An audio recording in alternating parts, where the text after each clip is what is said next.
దోస్తులు పల్లె వంటలు ఛానల్కు స్వాగతం. ఇవాళ అయితే ఇగో మేము నల్ల కూర వండుతున్నాం. నల్లంటిది మేక రక్తంతో తయారవుతుంది.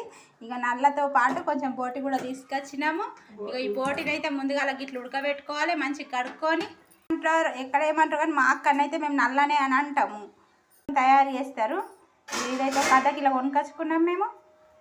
ఈ నల్ల అండేందుకైతే మంచిగా ఉల్లిగడ్డలు అయితే ఎక్కతక్క కోసుకోవాలి. అంటే మేము ఒక 1/2 కిలో ఉల్లిగడ్డలు కోసి పెట్టుకున్నాము. చేసినాము, ఇక గంజు పెట్టినాం నల్ల ఫ్రై కోసం. నూనె పోస్తున్నా. ఇది నల్ల ఫ్రై కాబట్టి కొంచెం ఎక్కువనే నూనె పోసుకోవాలి. చిన్న గ్లాసులో నూనె పోసిన. నూనె వేడైంది, ఇక ఉల్లిగడ్డలు వేసుకోవాలి.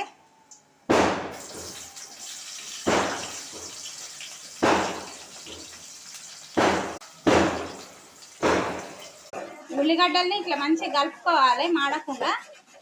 పేస్ట్ కూడా వేసిన. కొంచెం నీసు కూర కాబట్టి అల్లం ఎల్లిగడ్డ ఎక్కువనే వేసుకోవాలి. బోటి కూడా ఇదే ఉల్లిగడ్డలో వేసుకోవాలి. ఈ బోటి 5 నిమిషాలు ఫ్రై అయినాక మంచిగా పసుపు వేసుకోవాలి తగినంత. 5 నిమిషాలు మూత పెట్టి ఉడికిద్దాం బోటిని. బోటి ఫ్రై అయింది. ఇక ఇప్పుడైతే మంచిగా కట్ చేసి పెట్టుకున్న నల్లను వేసుకోవాలి. నల్లలో నీళ్ళు ఉంటాయి, ఇట్లా గట్టిగా పిండుకోవాలి. పిండుకుంటే ఈ నీళ్ళన్నీ వెళ్ళిపోతాయి, నూనెలో కూడా మంచిగా ఫ్రై అవుతుంది. ఇప్పుడు మంచిగా కలపాలి. నల్ల బోటి ఉల్లిగడ్డలు అన్నీ కలిసిపోయేటట్టు.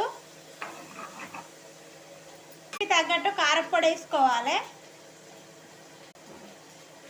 తగినంత ఉప్పు వేసుకోవాలి.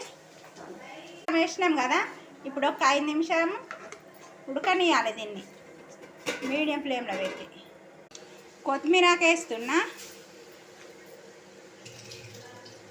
వేస్తున్నా.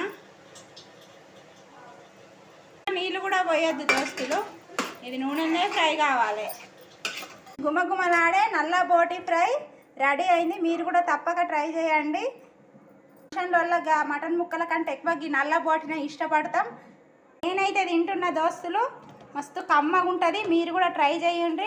మా ఛానల్ని సబ్స్క్రైబ్ చేయండి, లైక్ చేయండి. ఈ వీడియో చూసినందుకు ధన్యవాదాలు. మీకు మరి కొత్త కొత్త వంటల్ని నేను మా ఛానల్ ద్వారా అందిస్తాను. ధన్యవాదాలు ఫ్రెండ్స్.